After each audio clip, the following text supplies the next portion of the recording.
definisi dosa menghujat Roh Kudus adalah dengan sadar, mengerti, dan mengetahui, menyepelekan peranan Roh Kudus tadi dengan tidak memberikan diri itu untuk melakukan rangkaian sakramen tobat. Jadi dia itu sadar melakukan dosa besar, dosa berat, kemudian itu dia memilih untuk tidak bertobat sampai dia mati, Bang Friends. Yang pertama, dia mendustai peranan Roh Kudus, betul tidak? Betul. Yang kedua, dia tidak menyadari kesalahannya. Bahkan sampai mati, dia tidak mau bertobat. Nah, kebinasaan itu adalah sebuah kondisi dan keadaan di mana seseorang itu sadar dan mengerti telah melakukan dosa yang sangat begitu keji di hadapan Allah, tetapi sampai mati dia masih menikmati dosa itu. Maka akan melahirkan apa? Melahirkan kebinasaan. Bantu dulu Kak Erlin. Yakobus bab 1. Yakobus 1. Kedengaran nggak suaraku teman-teman? Kedengaran. Oke, dibantu dulu di dalam Roma 6 ayat 23. Roma 6 ayat 23. Sebab upah dosa ialah maut, tetapi karunia Allah ialah hidup yang kekal dalam Kristus Yesus Tuhan kita. Nah, perhatikan di situ dikatakan upah dosa itu adalah maut. Maksudnya upah dosa adalah maut itu apa? Ketika kita itu menikmati dosa itu sampai kita mati. Dan dalam keadaan kita hidup, kita enggan untuk bertobat. Bantu dulu Yakobus 1 ayat 15. Yakobus 1 ayat 15. Dan apabila keinginan itu telah dibuahi, ia melahirkan dosa. Dan apabila dosa itu sudah matang, ia melahirkan maut. Nah, apabila keinginan itu, rasa untuk memberontak kepada Allah, rasa keinginan untuk melakukan suatu tindakan yang bertentangan dengan Allah, dibuahkan, artinya itu dilakukan. Ya kan? Dan kemudian dia tidak menyadari apa yang dia lakukan itu salah dan tidak mau bertobat. Melahirkan apa tadi Kak Erlin? Maut. Melahirkan maut. Nah, tapi kalau orang itu menyadari apa yang dia lakukan itu adalah perbuatan yang salah, tetapi dalam keadaan sadar dan mengerti, dia memilih untuk bertobat, maka dia akan mendapatkan pengampunan. Dibantu dulu Kak Erlin, 2 Korintus 5 ayatnya yang ke-19 dan 20. 2 Korintus 5 ayat 19 dan 20. Sebab Allah mendamaikan dunia dengan dirinya oleh Kristus dengan tidak memperhitungkan pelanggaran mereka. Ia telah mempercayakan berita pendamaian itu kepada kami. Jadi, kami ini adalah utusan-utusan Kristus, seakan-akan Allah menasehati kamu dengan perantaraan kami.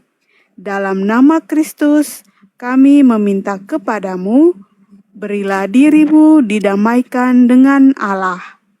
Nah, apa yang didamaikan? Dosa. Jadi gereja itu lagi-lagi menginstruksikan kepada umat untuk memberikan diri didamaikan kepada Allah dari dosa yang dia lakukan. Bagaimana bisa diperdamaikan? Dari terang Roh Kudus yang diutus oleh Yesus. Maka dengan demikian saya ulangin, dosa menghujat Roh Kudus yang dimaksudkan oleh Yesus adalah ketika orang itu sadar bahwa dirinya melakukan suatu tindakan yang bertentangan dengan Allah dan dia jatuh dalam kondisi dosa berat, misalkan mencuri, berzina, berbohong, atau membunbun, ya. Tetapi dalam keadaan sadar, mengerti dan mengetahui, dia memilih untuk tidak mau bertobat, tidak mau diperdamaikan dengan Allah dengan dosa yang dia lakukan. sampai dia mati, maka dia jatuh dalam kondisi menghujat Roh Kudus. Poin pertama, menyepelekan peranan Roh Kudus yang diutus oleh Yesus kepada gerejanya untuk mengampuni dosa manusia. Ya. Poin kedua, dia tidak mau bertobat atau dia masih menikmati dosa itu sampai dia mati. Maka dua hal inilah yang mengakibatkan orang itu dalam kondisi menghujat Roh Kudus. You understand, Bang Friends? Yes, paham. Nah, Saya pikirnya tadi menghujat Roh Kudus itu kalau sesuatu kesalahan yang kita lakukan dengan sadar kita sudah melakukan pertobatan, tetapi kita ulang kembali. Pikir saya begitu, dan jadi artinya dosa yang berulang-ulang, dosa yang sama berulang-ulang. begini, Bang Frans, kita Ya. ini itu hanya manusia biasa yang tidak luput dari kesalahan dan dosa. Betul. Poinnya itu, setelah kita menerima sakramen tobat, apakah kita masih mau jatuh ke dalam jurang yang sama?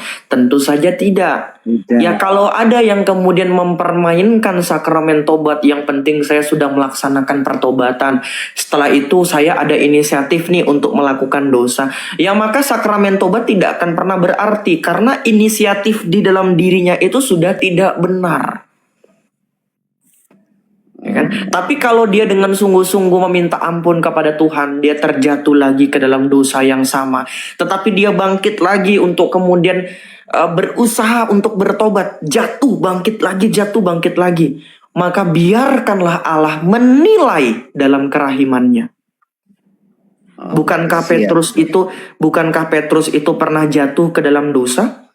Tetapi poin yang sangat berharga dari Petrus apa? Dia masih berani untuk bangkit lagi. Sekalipun dia jatuh lagi, dia bangkit lagi. Berbeda dengan Yudas Iskariot.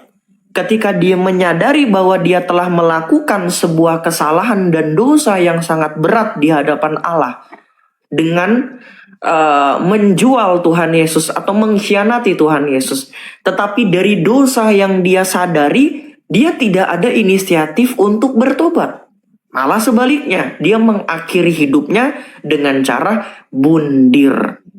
Maka Yudas Iskariot terjebak dalam keadaan dosa menghujat Roh Kudus. Tidak ada pengampunan kepada dirinya. Siap. Oke. Mengerti ya? Paham. Terima kasih pencerahannya. Oke, Bang Frans, Tuhan berkati ya Bang ya.